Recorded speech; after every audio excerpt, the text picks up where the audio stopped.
বাংলাদেশের কারণে পাকিস্তান বিশ্বকাপ বর্জন করবে, অনেকের মধ্যে এরকম একটা ধারণা ছিল এবং সেই ধারণাটা আরো বেশি প্রকট হয়েছিল যখন পিসিবির যে চেয়ারম্যান আছেন মহসিন নাকভি, তিনি বললেন যে বাংলাদেশের সঙ্গে অন্যায় করা হচ্ছে এবং বাংলাদেশের যে দাবিটা, ভেন্যু পরিবর্তনের দাবিটা আইসিসির মেনে নেওয়া উচিত।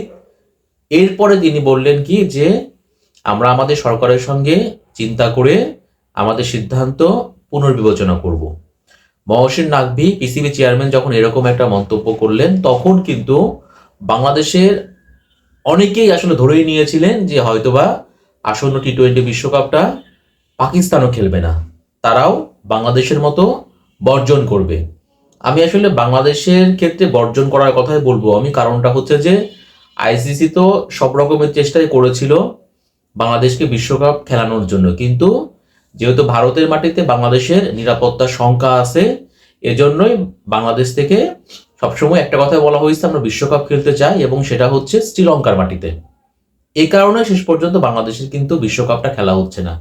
কিন্তু ওই যে যারা মহসিন নাকভির কথা শুনে এবং যারা ধরেই নিয়েছিলেন পাকিস্তান বাংলাদেশের বন্ধু, পাকিস্তান বাংলাদেশের জন্য বিশ্বকাপ বর্জন করবে, তারা বিশ্বকাপ খেলবে না, আমার মনে হয় তাদের আজকে ওই ধারণাটা ভুল বলে প্রমাণিত হয়েছে এবং তারা আরো একবার বুঝতে পেরেছেন যে না, পাকিস্তান আসলে তাদের স্বার্থেই তারা বাংলাদেশকে সর্বোচ্চ সাপোর্ট করতে পারে, কিন্তু বিশ্বকাপ বর্জন বা বয়কট এরকম সিদ্ধান্ত তারা কখনোই নেবে না।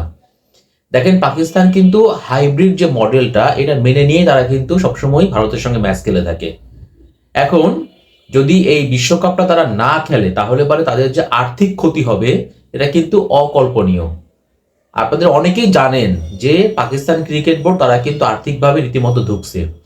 এখন আইসিসি থেকে তারা যে লভ্যাংশটা পায়, কোনো কারণে যদি, কোনো কারণ না, ধরেন বাংলাদেশের কারণে পাকিস্তান টি-20 বিশ্বকাপে অংশ নিল না, তাহলে পরে তাদের কিন্তু রেভিনিউতে যথেষ্ট প্রভাব পড়বে।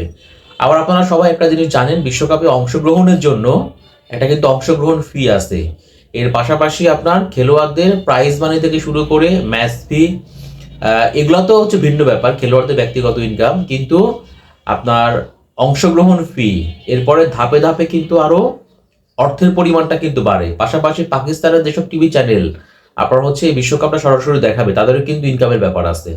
সো যদি আপনি আর্থিক দিকটা চিন্তা করেন, আর পাকিস্তান যেহেতু চ্যাম্পিয়ন হওয়ার জন্যই তারা বিশ্বকাপে অংশগ্রহণ করে, সো তারা আসলে বাংলাদেশকে সর্বোচ্চ তারা সমর্থন জানাবে, এবং এই সমর্থনটা যদি এখানে বাংলাদেশ না থেকে অন্য কোনো একটা, হ্যাঁ, ধরেন এবিসি যে কোনো একটা দেশ থাকতো, তাহলে পরেও কিন্তু পাকিস্তানের অবস্থানটা একই থাকতো।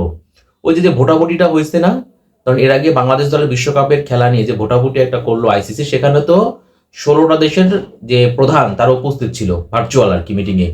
সেখানে রেজাল্ট কি আসছিল? রেজাল্ট আসছিল হচ্ছে বাংলাদেশের পক্ষে একমাত্র যে ভোট, সে ভোটটা দিয়েছিল কিন্তু পাকিস্তান। এখন যদি ওইখানে বাংলাদেশ না থেকে, ধরেন বললাম না, এবিসি যে কেউ, যে কোনো দেশ থাকলে পারেও কিন্তু পাকিস্তান ওই তাকেই ভোটটা দিত। কারণটা কি জানেন? কারণটা হচ্ছে তাদের প্রতিদ্বন্দ্বী বা প্রতিপক্ষ কিন্তু হচ্ছে ভারত। ভারতের এগেনস্টে যারাই থাকবে তারা কিন্তু তাকে সমর্থন জানাবে। এখন ওই সমর্থনের মধ্যেই কিন্তু সীমাবদ্ধ Pakistan PCB, Pakistan cricket board, তারাও কিন্তু জানে যে যদি আমরা বাংলাদেশের পক্ষে ভোটটা দেই আদতে কোনো লাভ হবে না, কিন্তু বাংলাদেশের মানুষের মনটা তারা জয় করে নেবে। এবং আমি বললাম না, তারা কিন্তু বাংলাদেশকে সব ক্ষেত্রে সমর্থন জানাবে, বাংলাদেশের জায়গায় অন্য দল থাকলেও সমর্থন জানাবে।